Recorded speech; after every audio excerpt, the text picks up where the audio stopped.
ธรรมะตราอันมีหัวข้อชื่อว่ารูปวิญญาณเวทนาอัมมันกึมเป็นทุกขะเป็นอนัตตาตอนตีสองข้อไว้มือวันที่6เดือน10ปี2562วัดอนัตตาวิปัสสนากรรมฐานกาดกู่เวียงตนตี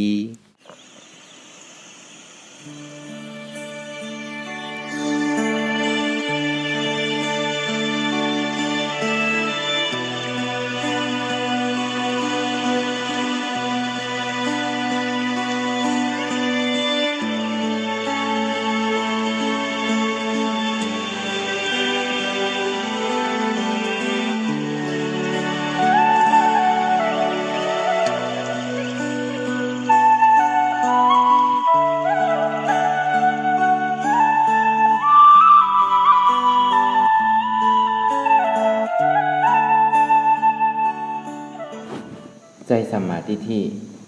เข้ากับหันสภาวะในรูปวิญญาณเวทนาเตียนเฮามั่งมันว่ามันเป็นตัวเก่า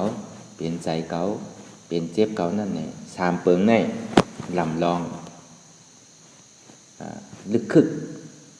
กลึกเตะอยู่นั่นเก่า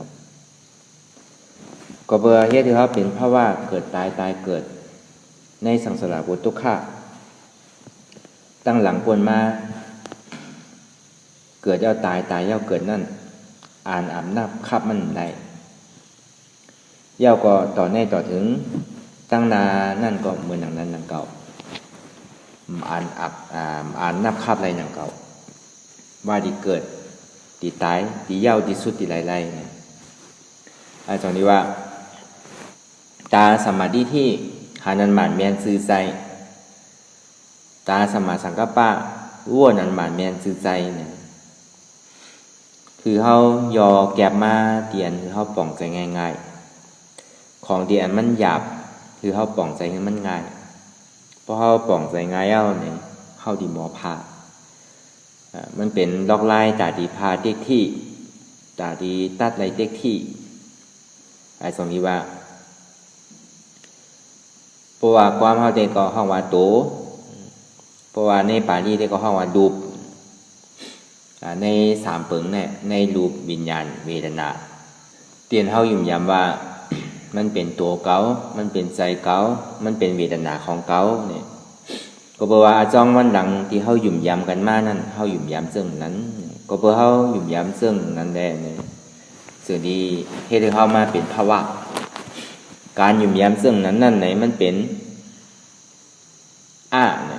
อาวิจารเนี่ยหันพิษ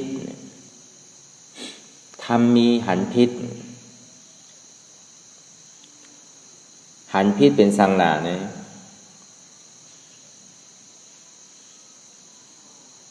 โตใจเจ็บเป็นทุกข้ามีอยู่ดีๆอ่ำหันเนี่ยหันว่ามันเป็นตัวเก่าหันว่ามันเป็นใจเก่าหันว่ามันเป็นเจ็บเก่าอันนั้นบอกว่าหันพิษกะหันดีอันมันใจตัวเก่าเต้กะหันดีอันมันใจเก่าเต้กว่าหันดีมันใจเวทนาของเก่าเต้สังว่ามันมีข้อถามว่าเป็นสังแลมันใจตัวเก่าเป็นสังแลมันใจเก่าเป็นสังแลมันใจเจ็บเก่าเพราะว่ามันมีข้อถามเสื่องนั้นซึ้งเนี่ยก็บอกว่าตัวเฮานั่นไหนมันเกิงอยู่เฮาว่าเอาหมักตาทั้งดอกด้วยเนี่ยก็บ่หันเหี่ยวตั้งแต่เฮาเป็นลูกอ่อนเล็กๆอยู่ในต้องป่วนมาต่อถึงพองยามเหลียวนั่นบอกว่าเกิง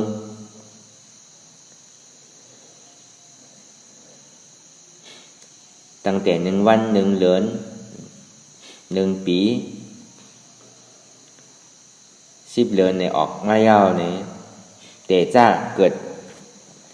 หันนาเมในเข้าตั้ง1 วันต่อถึง10 วันต่อถึง1 เดือน 1 ปี10 ปี20 ปีป่วนมาถึงพอยามเดี๋ยวนั่นเนี่ยมันเกิงอยู่มันแหลกลายอยู่ตาอันที่หนุ่มอยู่เสียได้อ่ำมี มันดึงเฒ่าดึงแก่เหมือนอันที่เฮาหันมานั่นน่ะตามันดีแก่ตามันดีหนุ่มอยู่มันหนังอายุ14 15เนี่ยมันก็ไม่เป็นไรมันเกิงอยู่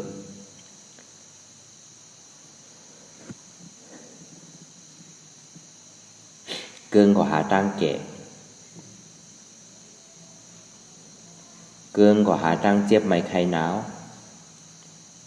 เกิงก็หาตั้งตายเนี่ย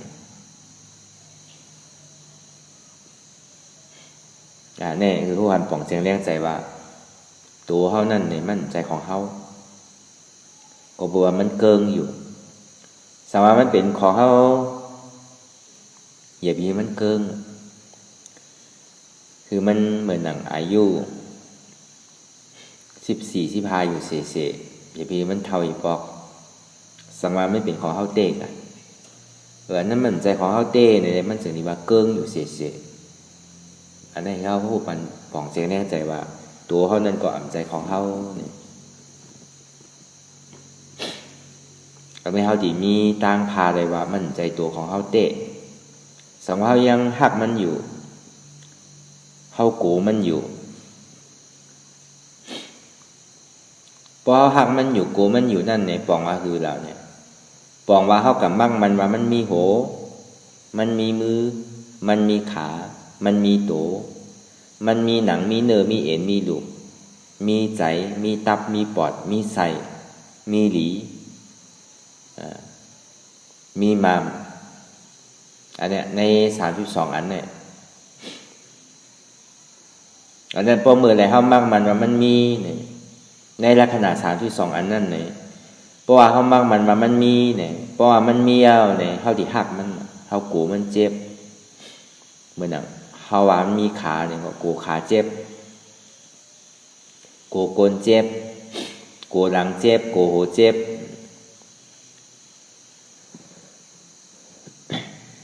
โกหนังลอกโกเลือดออกอย่างก็ว่ากว่าอันนั้นเพราะเมื่อไรเฮามั่งมันว่ามันมีเนี่ยนั่นเฮาว่าเป็นปีแงบ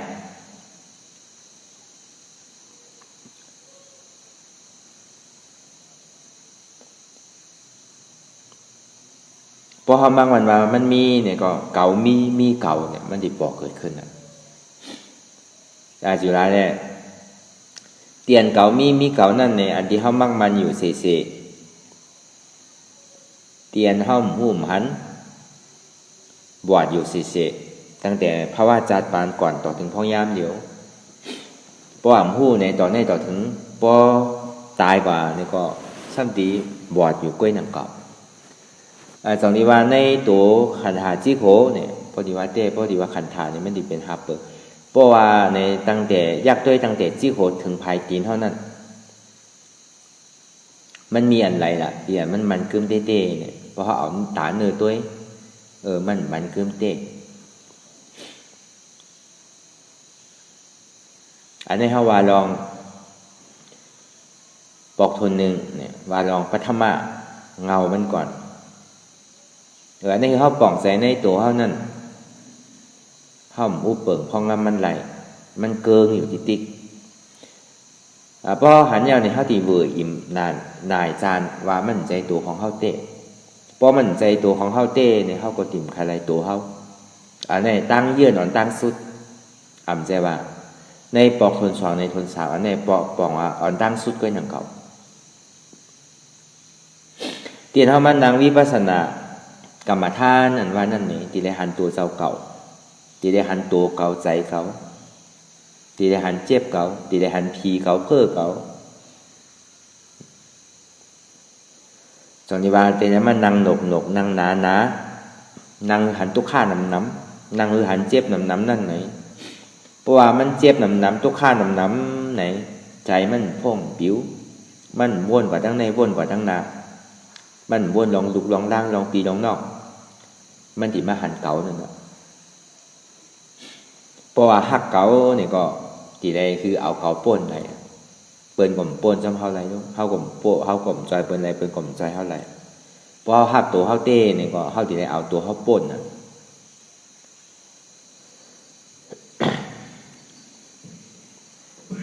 อันนี้ตรงนี้ว่าไล่เตี้ยตัดหนังคือแล้วเขาติดเตี้ยตัดเนี่ยเพราะเขาหูป่องแจงแรงใส่เต้เนี่ยเขาติหักตัวเขาติเตี้ยเขากับเขาหักของเดียนมันเกิงอยู่ที่กับหักตานคือก็เหมือนหมักล่อนั่นน่ะก็ใจอยู่ที่เนี่ยก็มันก็ตีโปะตีปังกว่าเหมือนหมักล่อเหมือนหนังล่อมาล่อโวนั่นน่ะเป็นเอาแกนมันเนี่ยเซต้านี่ก็เพราะว่าตั้งดอกมันเดิมกว่ายาวเนี่ยที่เอาอันใดมากกุ๊บก็มันเหมือนเก่าอ่ะมันก็อยู่ข้าวย่ำอะไรอ่ะในตรงนี้ว่าในตัวเขานั่นก็เข้าหมูเปิ่งเพราะงั้นมันไหลมันมีการแหลกลายเกิงอยู่ติ๊กก็ว่ามันมีการแหลกลายเกิงอยู่ติ๊กแล้วมันใจตัวของเขาเตะอันนี้ข้อที่หนึ่งในลายไว้วางใสในลายตาดิหันสมาธิที่เป็นเงามันก็ในพอใจพ่งใจปิววนตึกวนเลยเป็นเรื่องเป็นเล่ามาเนี่ยกำนำได้ก็พอตัวกว่าหมอกำหนึ่งใจพ่งใจปิววนตึกวนเดินใจงุนงิดอยู่หยาบขึ้นขั้นคานใจจ้าเนี่ยเพราะมันปอกเกิดขึ้นมาเนี่ยกำกว่าตั้งในกำกว่าตั้งนาเนี่ยกำกว่าวันในกำกว่าวันนาเนี่ยกำกว่าเมืองในเมืองนาในนาเนี่ยสัง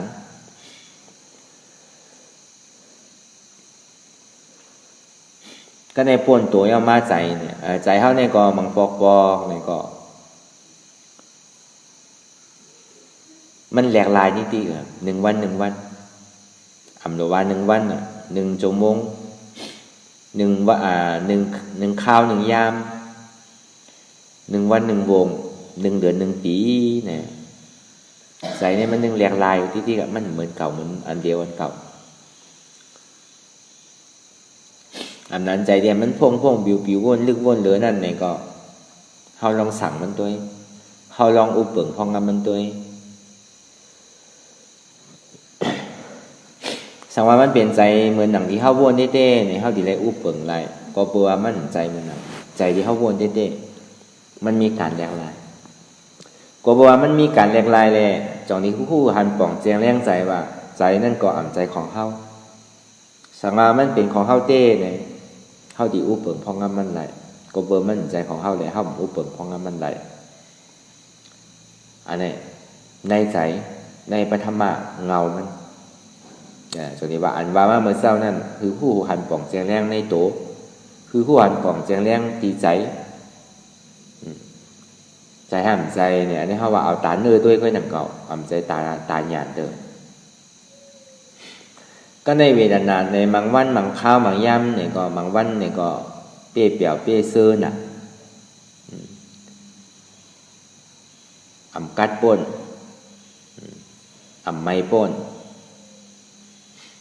บางปอกบางขิงบางข้าวบางย่ำเนี่ยก็เปี้ยทุกข้าขันใสเปี้ยกัดป่นเปี้ยห่อนป่น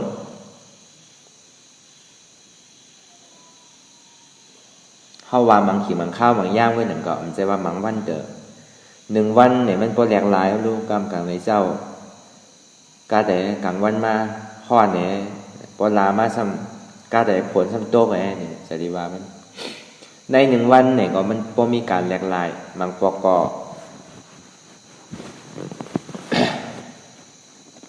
อ่ำเจิกบางปอกก็เจิกบางปอกก็เจิกกลมบ้านเจิกกลมบ้านห้องอุปิขะ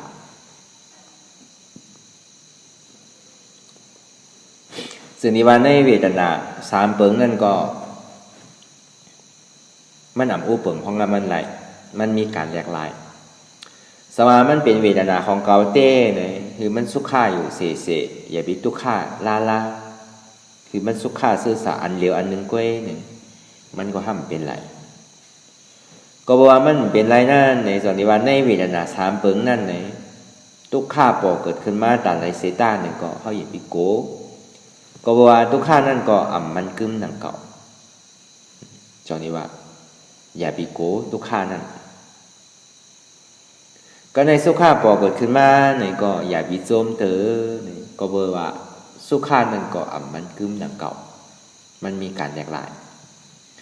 ในอุเบกขาบอกเกิดขึ้นมานี่ก็อย่าไปข้านเกิดก็เปอว่ามันก็มันกึมดังเก่าแต่สมมติว่าในเวทนาสามเปิงนั่นไหนมั่นใจของเขาโปรแกรมนำได้เขาก็บอกว่าสุขาเนี่ยเป็นของเขาอันนี้เขาหมอพาในรูปวิญญาณเวทนาในตัวใจเจ็บนั่นมั่นใจของเขาเตะสองนี้ว่าอะไรที่มั่นใจของเขาเต้นั่นไหนนั่นมันเป็นทุกข์ทุกข์นั้นมันอุปเปิงพองงามมันไหลนั่นเป็นอนัตตาสะพอเนี่ยตามใจเก่าเนี่ยในตัวใจเจ็บนั่นตัวใจเจ็บเป็นทุกข์กอบสั่งเป็นทุกข์ก็เปิดมันกึมมีการแยกลายอะไรที่มันกึมมันมีการแยกลายนั่นมันเป็นทุกข์ทุกข์นั่นก็อุปเปิงพองงามมันไหลไหนนั่นมันเป็นอนัตตาสะพออันนี้ในปฐมาในรูปวิญญาณเวทนาโตใจเจ็บนั่นอันนี้เขาผู้หันปองเสียงในใจว่าเตียนเท่าหักมันนั่นก็โตเก๋าใจเก๋าเจ็บของเขาอันเนี้ยที่เขาหมอพาอะไรอันนี้นั่นคืออะไรเขาที่หมอพานั่นเองคือเขาผู้หันปองเสียงแรงใจในตาเนื้อเตียนเขาตัวออกกว่าก็ในปอกคนสองปอกตุติยามาในดูปิญญาเวทนานั่นเหมือนอย่างอันที่เขามานั่งรับตาหาอยู่นั่นเนี่ยหาสังหลังเนี่ยพอเขานั่งรับตาหาอยู่ไหนเนี่ยพอเขานั่งรับตาอยู่เขาหาเนี่ยบอกว่าเขาก็เหมือนหนังนอนรับเหมือนหนังตาบอดด้วยหนังเก่าจ่องนี้ว่าที่ได้มันนั่งรับตาก็หาพอหาเย้าเนี่ยเขาที่ได้หันเลยพอหาหยุ่มหันเนี่ยก็ห้ามปองเราแทงเก่าตีได้หันสร้างหล่ะเนี่ยตีได้หันเจ็บเนี่ยมันเป็นการมันสังว่ามันมีขอถามว่าก็เปิดสังแล้วมันเป็นการมันด่าเนี่ยเจ็บเนี่ยมันซ้ำเกิดขึ้นดีไรเนี่ยซ้ำปึงอิงเนออันไรเนี่ยจึงนี้ว่ามันเป็นเจ็บปึงอิงเนอในตัวปึงอิงตัวเขาตั้งแต่ซิโคต่อไปติ้นในป่าดีห้องอันรูปถาดในรูปถาดในตัวนั่นไหนมันมีสะพอถาดดินน้ำลมไพ่อันนั้นเข้ามาในตัวปรมา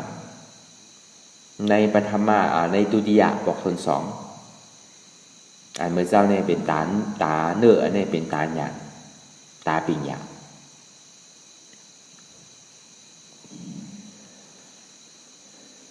หันสะพอที่ถาดดินน้ำลมไพ่ที่อันมันยางสางปองอยู่เมื่อหนังถาดลมเนี่ยก็เจ็บแกนต้งตอดเนตรสารสั่นไหวโคมไต่นิ้ม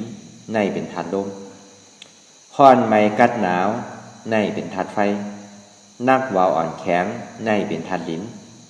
สู้ตุ่มซับยายซึมหยอดเป็นลู่เนี่ยในเป็นถาดน้ำมันมีสะพอดูถาดเตียนมันปิ่นปุ่นแยกลายค่ายอยู่มันมีดีไรล่ะอันว่าตัวเก่านั่นมันเป็นลูกถาดก้อย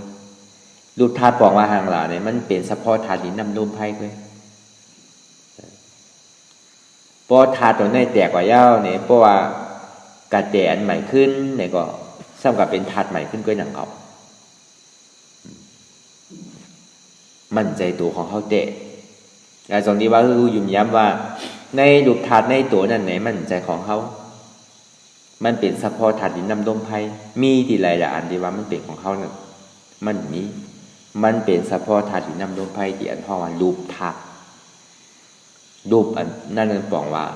เป็นถาดสีเปิงถาดดินน้ำลมไพ่เตียนอันใดมันใครปอก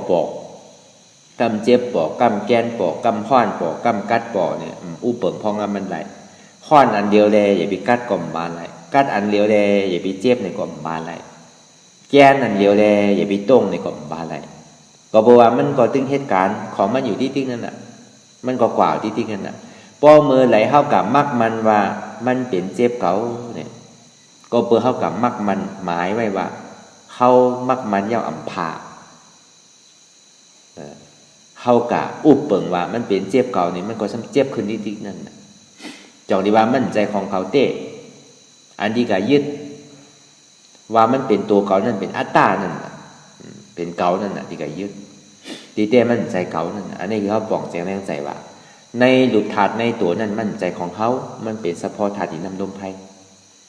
อันนี้ในตาปรมาตีเขากับซอขาตัวในใจหมักตาสมาธิที่เขากับหัน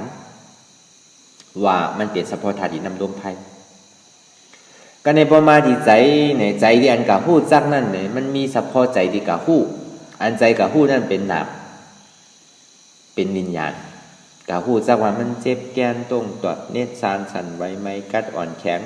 สู้ตุ่มจับยายจึมหยอดเป็นดูใจที่อันกับหู้นั่นก็ห้ามอุปเปิงในหนังเก่าก็เพื่อสังละเจ็บอันเลียวแลอย่าไปแกนแลคือเหมือนหนังใจเขาวนแลเขาชำถามว่าเหมือนในใดกับนางใครหันเจ็บก็อะเหมือนในกับใครญาเจ็บกับใครหันไม่ก็อะจะดีว่ามันใจนี้มันทางกว่าซึ่งนั้นเซต้าเนี่ยก็มันทำเหมือนหนังทางหนังเก่าทางเนี่ยเมียวหนึ่งทำเป็นเมียวหนึ่งจองนี้ว่าใจนั้นก็มั่นใจนะใจเขาหนังเก่าอย่าไปทางว่าอย่างเขาวนในเหมือนหนังใจเขาในมั่นใจมันมีอันไรที่อันใจวนยังเหมือนหนังใจเท่าไรก็เปิดว่าใจอันกับคู่จักนั่นก็คู่สะพอที่อันทาตุลินนำลงไพ่ที่อันมันสืบเป็นสืบลู่อยู่กล้วยหนังเก่าใจที่กับคู่นั้นเพราะว่าเป็นนามธาตุมันมีอันใดที่มันเป็นใจเท่าเตะตอนหนังใจกับคู่นั่นไหนมันก็ยังมีการแหลกลายมันใจของเท่าเตะในเขาผู้ปองแจ้งแน่ใจว่าอันดีกาตอนหนังโตดีอันกะตุ้มเต้านั่นในก็มันใจโตมันเป็นเฉพาะธาตุที่นำลมไพ่ตีใจอันกับคู่จักนั่นก็มันมีโหมีขามีมือมีตีนมันมีเฉพาะธาตุที่นำลมไพ่เลยมันมีอันไรล่ะอันที่ว่ามันเป็นใจเขานั่นมันมีอันนี้คือเขาหมอยอมภาพว่าโตนั่นก็มันใจโตเขาใจนั่นก็มันใจเขาก็ในมาในเวทนาเหมือนเฉพาะธาตุรูปธาตุนามธาตุเตียนไม่เหตุการณ์อย่างนั้นมันดีตุกข้าอยู่เซเนี่ยเขาทำใจหนังเก่าเพราะเขาเยื่อนตัวกว่าเนี่ยก็ซ้ำดูอยู่หนังเก่าตุกข้านั่นก็เจ็บนั่นก็มันก็มันใจว่าดีทั้งอยู่เซก็มันใจหนังเก่าพอเขาปล่อยเขาเมื่อนอนเนี่ยก็ซ้ำเปียวอยู่หนังเก่าในเวทนานั่นเนี่ยเตียนมันมีการแยกลายที่เฉพาะธาตุนำลมไพ่เตียนมันเหตุทางสร้างปองนั่นสองที่ว่าในเฉพาะธาตุลมนั่นเนี่ยก็มันมีเจ็บแกนตรงตอดเนตรซานอันนี้ในเฉพาะธาตุเจ็บแกนตรงตอดเนตรซานสั่นไหวคมไต่นิ้มอันนี้มันก็มีทุกขาสุขาอุเบกขาอยู่ในธาตุลมตัวนี้ก็อ่านใจว่ามันทุกขาอันเดียวใจทั้งเก่านิ้มในก็เป็นข้อว่าธาตุลมหมดนั่นเบาไว้ในก็เป็นธาตุลมหมดเหมือนหนังเฉพาะธาตุดินในก็มั่นใจว่ามีนักเสเมื่อเบาก็มันมีธาตุดินนั่นในมันปอกมันมีแข็งเสก็มั่นใจเมื่อมันโอนอ่อนนั่นก็มีอันในห้องว่าเป็นเฉพาะธาตุดินในมันมีในธาตุดินนั่นในก็มันก็มีตึงทุกขาหรือสุขานั่นเก่าก็ในเฉพาะธาตุไฟนั่นเนี่ยก็ร้อนกัดอุ่นยากกว่าหนาวอันนี้มันก็เป็นเฉพาะที่ว่าพอมันร้อนกับนี่ก็มันเย็นสีกว่าเนี่ยอันนี้มันก็มีทุกขาทั้งสุขาเหมือนกันดังเก่า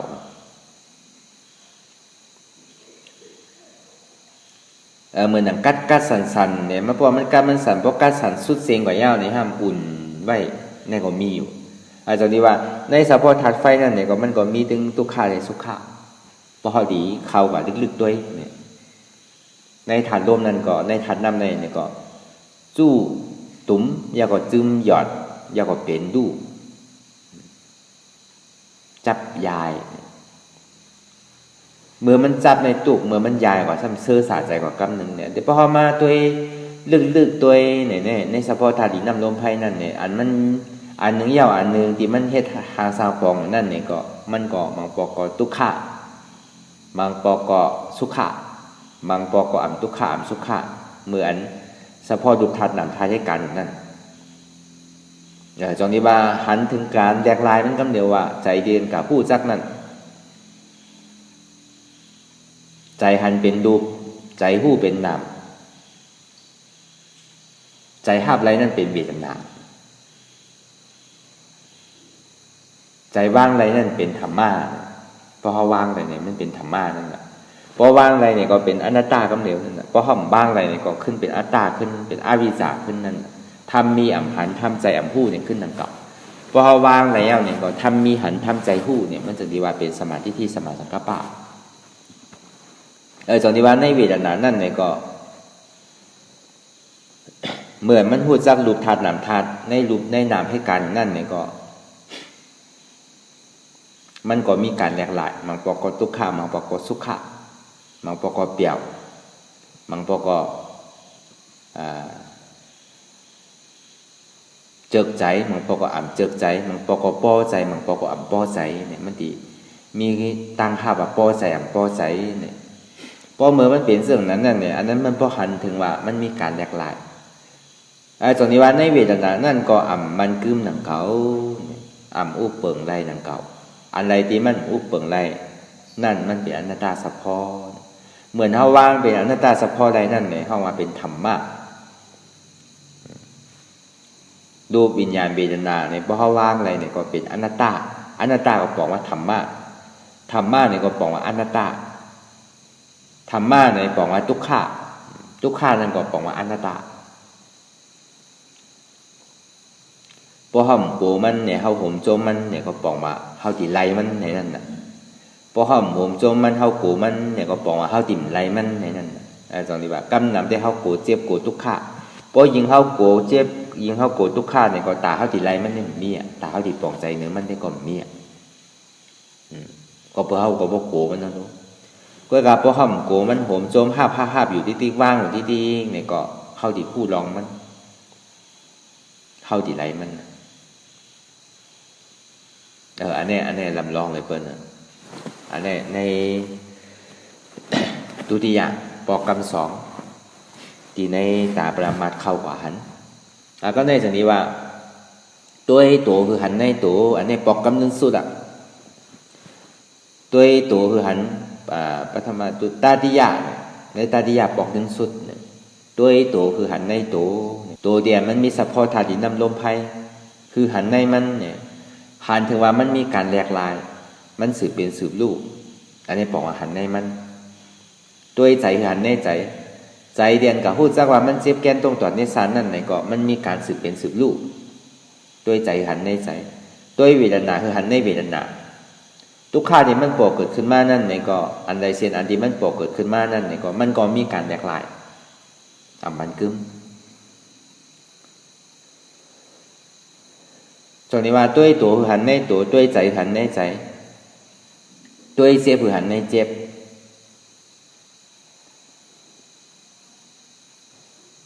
ตรงนี้ว่าในตัวใจเจ็บนั่นมันมีการแหลกลาย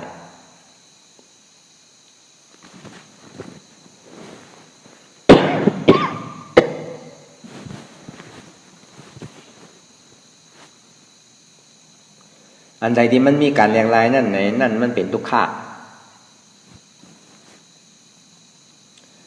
ตรงนี้ว่ารูปวิญญาณเวทนาพอเฮาบ้างอะไรเนี่ยก็ที่เป็นทุกขะขึ้นน่ะเป็นอัตตาขึ้นน่ะ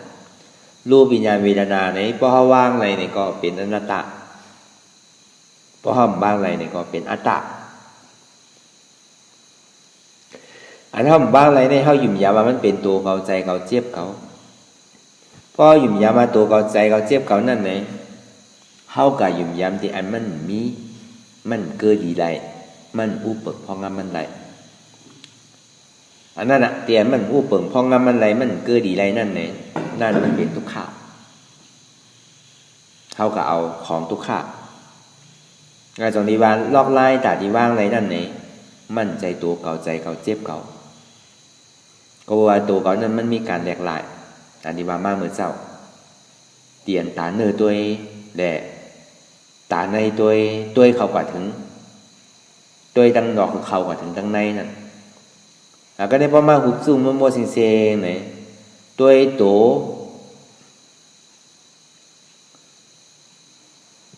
เตียนมันเกิงอยู่เกิดแก่เจ็บตาย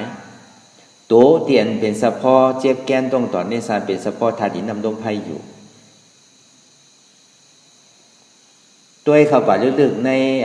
ปัทมาเกิดแก่เจ็บตายตุติยะในเฉพาะธาตุดินน้ำลมไฟเตี่ยมันมีการแหลกหลาย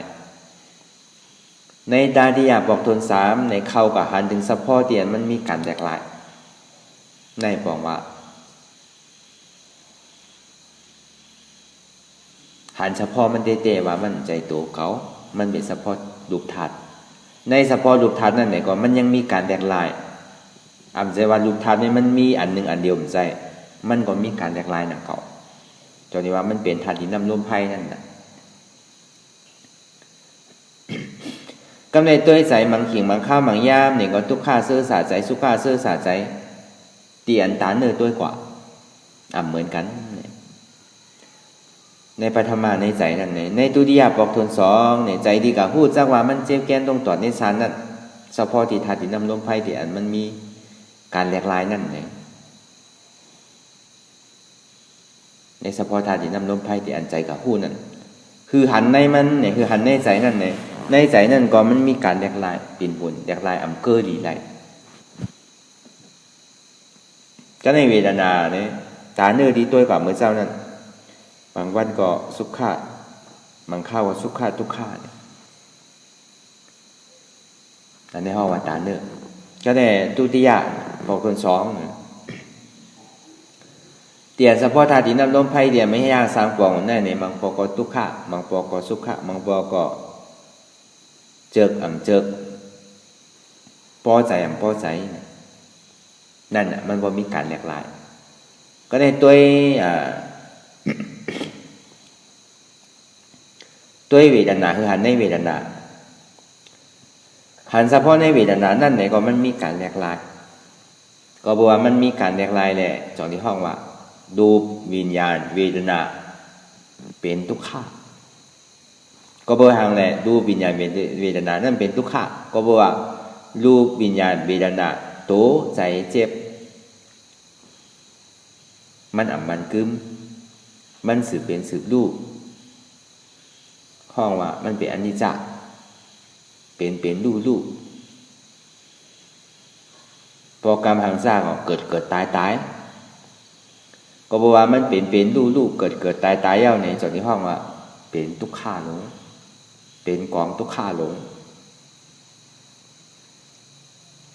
ก็ในการนั้นส่วนนั้นตาที่อันกว่าตั้งนาอะไรนั่นไหนที่ได้ย่อมภาพว่า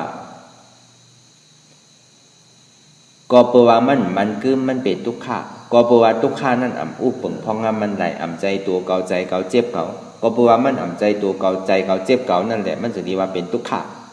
ก็เปว่าทุกขานั่นอุปงพองมันไหลเนี่ยมันเป็นอนัตตาเฉพาะแม่บอกว่ารูปวิญญาณเวทนาเนี่ยพอเขาว่างไรเนี่ยก็เป็นอนัตตากว่าไรเดียวพอเขาว่างไรเนี่ยเขาซ้ำเป็นอัตตาเก่าขึ้นเนี่ยนั่นตัวเก่าใจเก่าเจ็บเก่าสุขาเก่าเนี่ยนั่น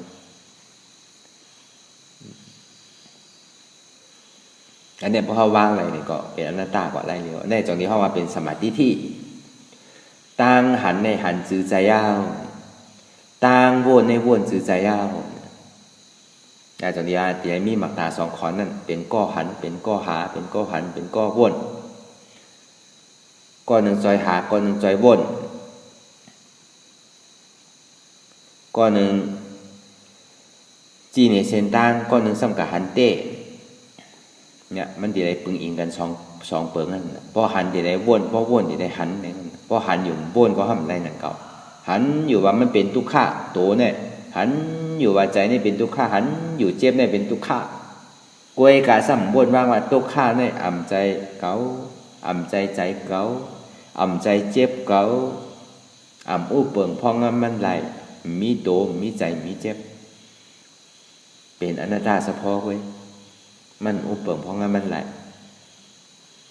กูเสื้อกูลองที่มันเกิดขึ้นมาที่มันตั้งอยู่แล้วก็มันก็รู้กว่าใครนั่นเก่ามีอย่างไรเดียวมันเกิดขึ้นมีทุกขาเดียวมันเกิดขึ้นมีทุกขาเดียวมันตั้งอยู่มีทุกขาเดียวมันรู้กว่าเพราะหัวหันเสื่อนั้นเนี่ยซื้อเนี่ยตาเท่าดีทุกขาเนี่ยทุกขาทั้งเพราะหูเสื่อนั้นเนี่ยซื้อเนี่ยในตัวใจเจ็บนั่นเนี่ยพอมันเกิดขึ้นตั้งอยู่กำนำแน่เข้าหยุ่มยาว่าพอมันเกิดขึ้นแล้วมันตั้งอยู่ าพาเฮาก็ยึดอัตตาก็ยึดว่ามันเป็นตัวเก่าใจเก่าเจ็บเก่าอันนั้นน่ะตัวก็ยึดกับมักมันนั่นน่ะมันเป็นทุกขาหลงก็บ่ว่าก็ยึดเอาของที่อันมันเป็นทุกขาหลงมันน่ะตีเต้มันก็โดกว่าที่กันน่ะเว้ยก็เฮาซ้ำโกมันกว่านั่นน่ะทุกขาในเฮาโกมันกว่าเพราะที่ว่าเต้ๆนี่ก็เฮาก็เอามาเป็นของเฮานั่นน่ะ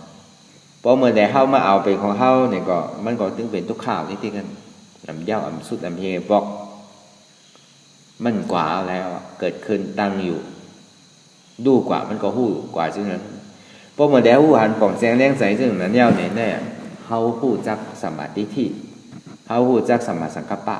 บ่เดียนเฮามาว่าเด้ๆเนี่ยเดียนเฮานั่งรับตาหาอยู่พอยามเดี๋ยวนั้นนี่เฮาหาสังนั้นหาอนัตตาหันสังที่ได้หันอนัตตาตัดสังเนี่ยที่ได้ตัดอัตตากว่าไปเลยถึงสังถึงกว่าที่เป็นอนัตตาหาอนัตตาหันอนัตตาตัดอัตตาถึงกว่าที่เป็นอนัตตาเนี่ยกูเจอกูลองในตัวในใจในเจ็บนั่นก็เป็นตัวนั่นก็เป็นอนัตตาใจนั่นก็เป็นอนัตตาเจ็บนั่นก็เป็นอนัตตาตัวนั่นก็อุปเปิงไรอะไรอุปเปิงไรมันเป็นอนิจจาอะไรที่มันเป็นอนิจจาเนี่ยมันเป็นทุกขะอะไรที่มันเป็นทุกขะมันอุปเปิงเพราะว่ามันไหลนั่นเป็นอนัตตาจองนี้ว่าเจ็บทุกขะนั่นไหนเพราะมันกลับบอกคดีโตเนี่ยหันว่ามันเป็นทุกขะมันมีโตเนี่ยก็ตัดเป็นนั้นเป็นอนัตตากล่าวคำเดียวก็ไรสาวมันกับปอดีใจเนี่ยเพราะห้ามบนนั้นมันเป็นใจเนี่ยก็ตัดเป็นนั้นกว่าเป็นอนัตตาเฉพาะคำเดียวก็ไรสาวมันกับปอดีเวทนาในห้ามหูหันถึงว่ามันเป็นเวทนาเก่าเนี่ยก็กล้วยกาหันอันหนึ่งอันเดียวเนี่ยก็ตัดตีเวทนานั่นเป็นอนัตตาเฉพาะก็ไรในรูปวิญญาณเวทนานั้นเพราะมันมาจู่เอาเนี่ยตัดให้เป็นอนัตตาเฉพาะที่เกิดก็คือเขาวนยาวๆเขายาวหึงอย่าไปว่าไพ่น่ะอย่าไปว่าเทิงน่ะเตียนเท่าหันเตียนเท่าว่นเตียนเท่าว่นเตียนเท่าหันนั่นถึงมันเพ่งเพ่งกันกว่าหันสังในหันทุกข้าว่นสังว่นมาทุกข้าเป็นอนัตตาหันสังในหันเจ็บว่นสังในว่นมาเจ็บนั่นเป็นอนัตตาเขาไว้ใจให้ทานเสสืบการอนัตตาวิปัสสนากว่าตั้งหนักคือเจ็บนั่นพอสุดเสียงเกียงหายกว่าคือทุกข้านั่นพอสุดเสียงเกียงหายกว่าในสืบคัดใจกันอนัตตาวิปัสสนากว่าตั้งหนัก